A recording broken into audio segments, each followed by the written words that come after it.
back to Once Hello. My name is Adam Smith, and today, very excited to be kicking off a new showcase here on the channel for Stranger Things from CMON Games. If you haven't checked out my recent unboxing video showing you everything you can expect to find inside this box, which has gone to retail already, that link is in the top right-hand corner. You can see all the components there. In this video, I'm going to focus on the setup of Stranger Things. I'm going to show you from start to finish how to get this game to the table as quickly as possible, and for those looking for a visual demonstration of that or to see what is entailed in getting this to the table, this video should certainly help in that regard. And if you stay tuned to the channel, we'll continue with a playthrough where you get to see the game in action and see whether I'm able to pull out a victory. So without further ado, let's start with step number 1. And we'll start things off by placing the game board in the center of the table for season number 1. You'll know what season number 1 is. It'll state Stranger Things in the bottom left-hand corner. Flipping this game board over to the opposite side, you will see Stranger Things 2 for season 2 on the other side. So yes, you do get 2 seasons inside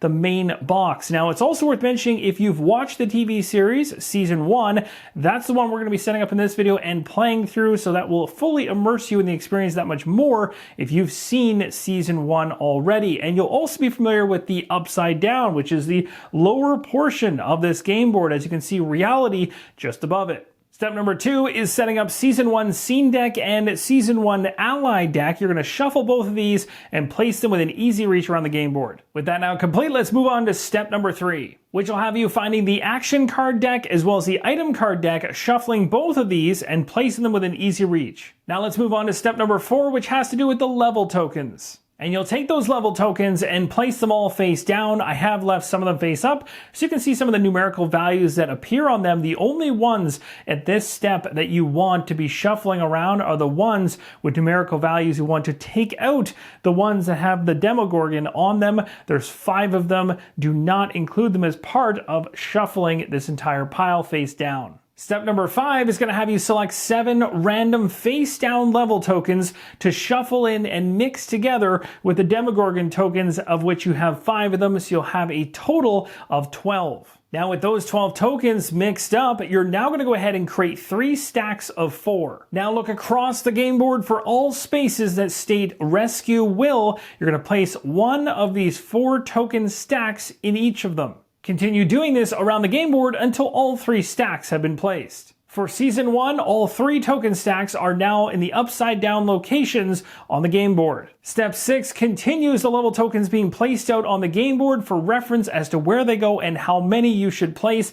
In step number 6, simply look at the game board and notice that certain areas for tokens have a numerical value underneath of them, even as the ones we just placed moments ago will let you know exactly how many tokens to place there. This will aid you in setup. You're going to do this across the entire game board at this point. So I've gone ahead and distributed level tokens across all of the spaces in which there's numerical numbers. They're all face down right now, but step 6 also lets us know to go ahead for the Hawkins side of the board, which is this top half side of the board. We're going to reveal the top token from each one of those stacks. So on the far left-hand side of the game board, for helping 11 getting an item, we have 3 different areas here. We have a 4, 4, and a 0. Patrol here is a 0. We have a 3, 4, and a 2 for investigating the lab or getting an item. Step number 7 is going to have us draw the top card of the Ally deck. We'll go ahead and do this now. We got ourselves Benny Hammond. This ally is going to go into the school slot, so I placed it there, and we'll tell you in the top right hand corner exactly how many level tokens to place face down in the same spot.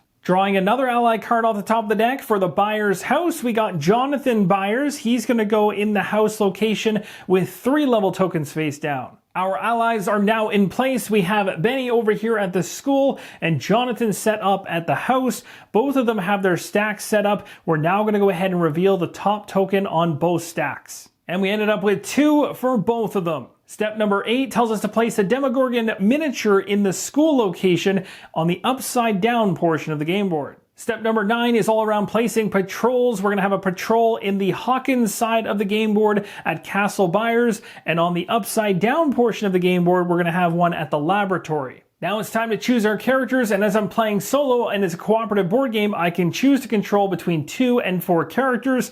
For myself, I'm going to choose 2 characters to control. I'll be doing this randomly by rolling a die. I have a d6, so 1, 2, 3, 4, 5, and 6. Let's find out which 2 characters are going to be part of the playthrough. The very first one is going to be Lucas, and the second one is going to be Jim Hopper. And as we continue through step number 10, we're going to fill out some things around the characters we've selected. So the first one is a fear token going on both dashboards. It's quite easy to know where to place this marker, as it even states start inside the leftmost box of the fear track. We're now going to place the miniatures for both of the characters. It's probably no surprise that Jim Hopper will be starting at the police station, and Lucas will be starting at the Hawkins Library. You'll know exactly where each of your characters starts, as it states it right on their dashboard. Now, each character is going to go ahead and draw 5 cards from the top of the action deck. The final thing to do for a character setup is, if you have Lucas as part of your starting characters, which fate told me I did, it states right on the dashboard, start with 1 random item. This is the only character that can do this, so I'm drawing a random item right now for Lucas. We'll find out what Lucas starts with. Gasoline, +2 to fight. And as you can see right underneath Lucas's dashboard, there's an area for items up to 2 max and allies. This is the same on the opposite side for Jim Hopper. Again, the difference here for setup is that Lucas is the only character that starts with a random item. And the final step of setup is to place 11's miniature in the act track at the top left-hand corner of the board in the very first space. And that completes all 11 steps necessary to get Stranger Things set up on the table. And that, my friends, is going to wrap up the how to set up video for Stranger Things from CMON Games. Really hope you'll come on back to the channel as we dive further into gameplay, as I get to show you how this game flows and operates, and also help you make that informed decision as to whether or not this game is for you, or maybe just help you get this game to the table that much faster. Thank you guys so much for watching, and as always, keep on rolling solo.